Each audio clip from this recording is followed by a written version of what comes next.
Okay, so we're going to talk about an instrument that does something pretty special. It doesn't just play music, it literally creates it. We're talking about the Hammond organ, this incredible machine with like a mechanical soul that became the actual blueprint for entire genres of music. Let's dive into how it pulled that off. So let's just start with this big question, right? Usually, you think of an instrument as a tool. It's passive, it does what you tell it. But what if the tool itself kind of holds the DNA for the music it makes? What if it's not just a tool, but a source code? That's really the core idea we're digging into here. And that brings us to this key concept, a style generating device. Now, I know it sounds a little academic, but it's not just a fancy term. It means the instrument's very design, how it's built, the sounds it can make, even its limitations, provides the whole framework for a new style of music.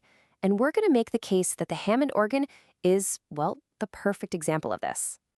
To really get the Hammond's power, we have to look under the hood. We've got to get a little mechanical, because its magic isn't in some computer chip or digital code. It's in spinning metal, magnets, and raw electricity. Yeah, this thing is a total pre-digital masterpiece. Inside every classic Hammond, you've got these spinning metal discs called tone wheels. As they spin, they generate this really pure tone that gets captured by an electromagnetic pickup. And that whole physical, mechanical process, that's exactly what gives the organ its signature warm, kind of gritty sound. All those little imperfections and clicks, that's not a flaw, that's the soul of the machine right there. And check this out. The instrument is actually designed to be played in this really specific way. It's basically a three-part system for one musician. So your right hand is taking the lead melody, your left hand is covering all the harmony with chords, and this is the crucial part, your feet are playing the bass line on a set of pedals. One person all of a sudden becomes a full-on ensemble. And this unique three-layer design, it wasn't just some cool feature. No, it directly led to the invention of a whole new way of putting a jazz group together. And this is just so fascinating. The organ trio is named for the organ. Think about it.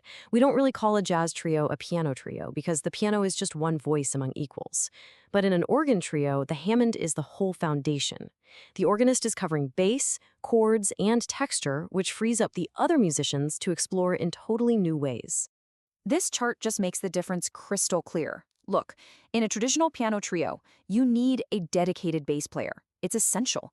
But then you look over at the organ trio column, and boom, the bass roll is filled by the Hammond organ's pedals. The organist is doing that job now. So the Hammond doesn't just join the band, it completely redefines the band's structure. It basically makes having a separate bass player, well, unnecessary. But the Hammond's power goes way beyond just its mechanics. You see, its sound carries this deep, deep cultural history that's absolutely essential to its impact. And that story starts in a very specific place. The instrument really got its big break in Black churches. It was a much more affordable and compact alternative to a gigantic, expensive pipe organ.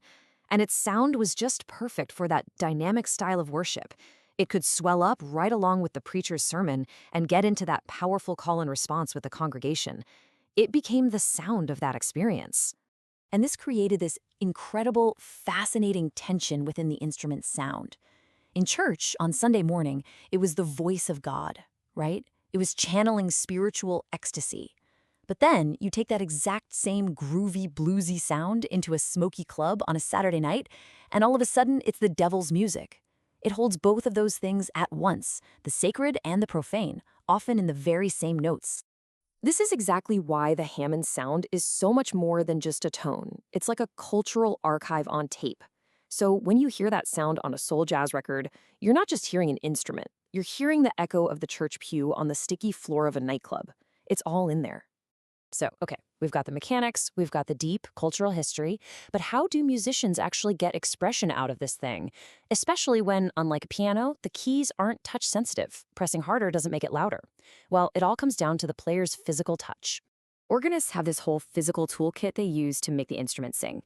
They're using an expression pedal with their foot to make the volume swell and fade. They're constantly messing with the drawbars with one hand to shape the tone on the fly. They're kicking the Leslie speaker switch from slow to fast to get that iconic wobbly vibrato. And then there are techniques like the glissando, just sliding across the keys, or a percussive palm smash for a big hit. It's an incredibly physical, hands-on way of playing. All right, so now let's bring all of these different threads together and really see why the Hammond organ is truly a style-generating device. You see, this is where it all connects. You've got the mechanical soul of the sound itself, you have the physical structure that literally created the organ trio, you have that deep cultural history from the church, and you've got that super physical playing style.